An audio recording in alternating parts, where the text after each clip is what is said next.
Hi, this is Alan from Alpus Group, and I'm just going to talk you through a goal setting worksheet which we've got from Lurn Property. We attended a webinar of theirs, and what they've given is a worksheet which I'll make available if you want to contact me about it. It's a very simple spreadsheet. It's smart goal mapping. So what you're trying to do is replace your income. So you say what your income is here in the top box, and then you're setting smart goals. So the first thing is you want to make a specific goal.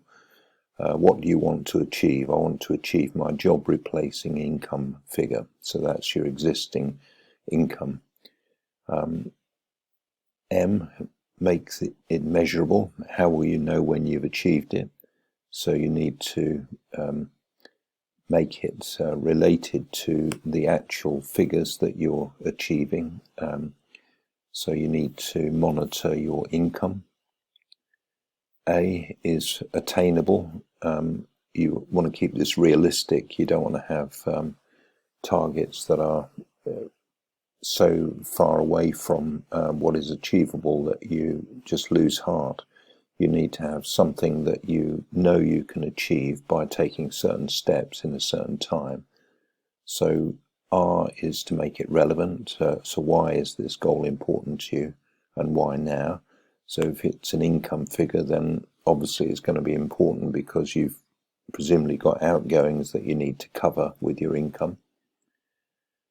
T, make it timely. When will you accomplish the goal? So you need to set yourself a realistic time scale for achievement of your goal. And then this is just a repeat here. And this is related to your financial freedom figure. So whereas this first sheet was related to your job replacing income figure, this second sheet is related to your financial freedom figure. So this could be a higher amount usually than your job replacement income.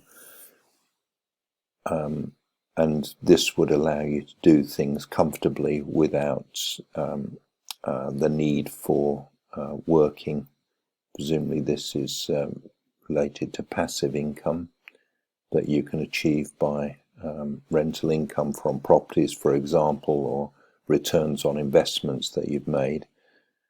So this might be perhaps 50% or twice the job replacement figure which you've got here.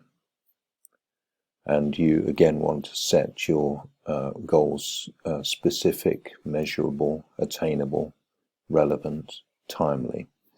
And then there's a third sheet here, which is your health, wealth, and happiness figure, which is effectively, I suppose, a retirement figure, because it enables you to have the time freedom to do what you want to do, and you've got sufficient income to comfortably cover all your outgoings. So this may be 2 or 3 times what your job replacing income figure is. But those are the 3 goals that we want to set out. SMART goals: specific, measurable, attainable, relevant, and timely. So I guess that you would probably achieve goal 1, then goal 2, then goal 3. You'd be very lucky to go from where you are now to goal 3 immediately. So in your ideal life, just setting down on your goal setting worksheet, what will your life look like when you achieve your goals?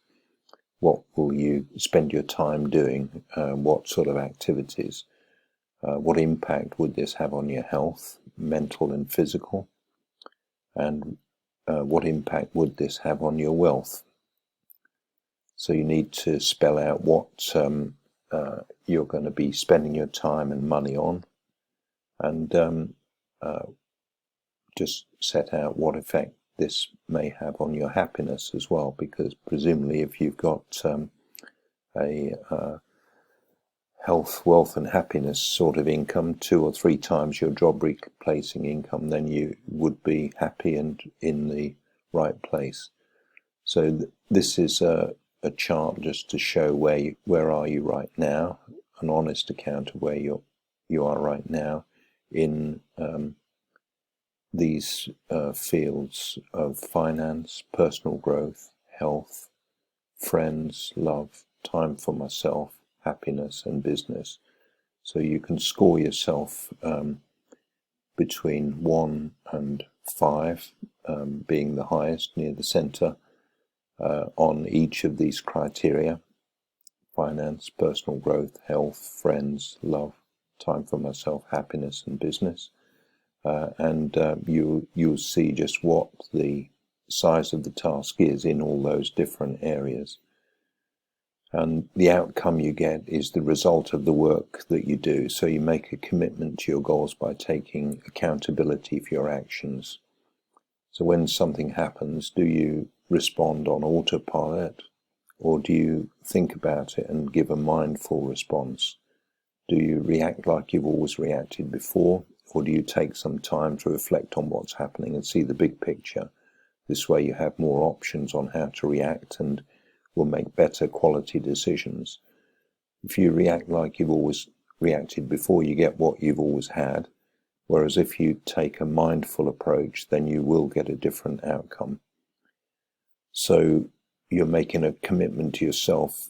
I agree that I'm 100% responsible for everything I have in life, and to achieve my goals, I'll need to do something different to what I've done before.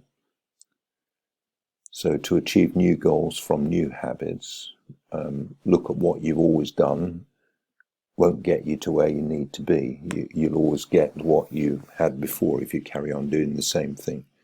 So you need to stop doing certain things. You need to list these out. Do less of certain things. Keep doing certain things that are useful to you. So if these things are not serving you, you need to drop doing them. That's the idea. Keep doing things that are serving you. Start doing some more new things that will serve you, and do more of those that serve you the most to achieve the goals that you want. And this is a graph about comfort zone. Escape your comfort zone. Uncomfortable situations lead to breakthroughs in growth. So if you're always in your comfort zone, you won't achieve anything different. You need to go from your comfort zone, where you're feeling safe and in control, to your fear zone, making excuses and avoiding opportunities. The learning zone, where you deal with problems, you acquire new skills, you try new things. And your growth zone, where you achieve a high level of sense of achievement. You're always learning and growing. You feel content in your life and business. You feel happy and successful. Be 100% honest in what zone do you currently sit. So are you in your comfort zone, your fear zone, your learning zone, or your growth zone? And then you need to understand what is holding you back, what steps you need to take to transition into the growth zone. What are your biggest fears in reaching your growth zone?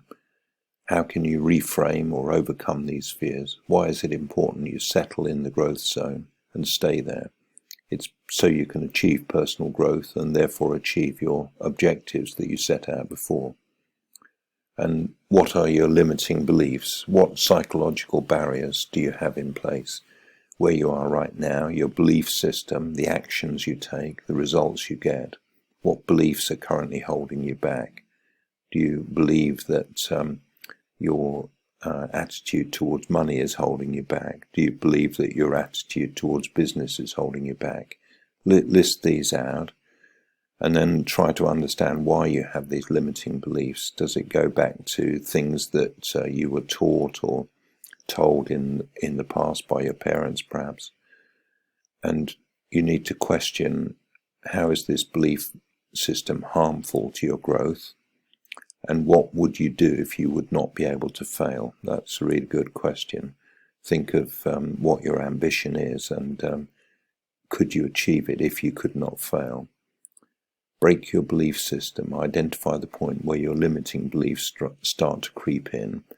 So when other people don't believe in me, as soon as I start to have negative thoughts, and once I start to try and achieve my goals, when I don't get the results I want, when I compare myself to others, I agree that if I do not give up, I cannot fail. And then this is a comparison of fixed versus growth mindset. So the growth mindset, this is where I learn what works and what doesn't. Against the fixed mindset, this sounds like hard work and might not be worth it. So that's a challenge to overcome. If I want something, I'll need to work hard for it, is a desire. Whereas your fixed mindset would say, I'd rather stick to what I know and not take any risks. Skills, high-value skills create high-value income, versus I'm good at what I do and I know better than most. And I'm inspired by others and want to learn from their success. That's the success of others. They probably got lucky or had a good upbringing, is your fixed mindset. And regarding critical feedback will make me better at what I do.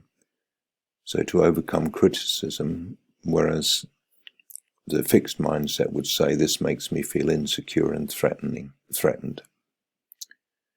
So you need to take accountability and commit.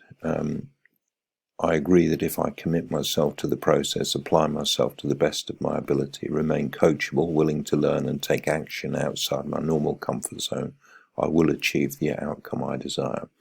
And then you can commit to that. Write your own name, the date of the commitment, your signature. I agree to commit to this process fully and adopt the belief system that the outcome you get as a result of the work that you do. I'm 100% responsible for my health, wealth and happiness, and today I draw a line in the sand. From this day forward, my priority is to achieve my health, wealth and happiness figure, whatever it takes. And then you can write your name, the date of the commitment and your signature. So if you want to get this goal setting worksheet, which is from Lurn Property, then just drop me an email. I'll leave the details in the description box below, and I wish you a successful day. Cheers for now.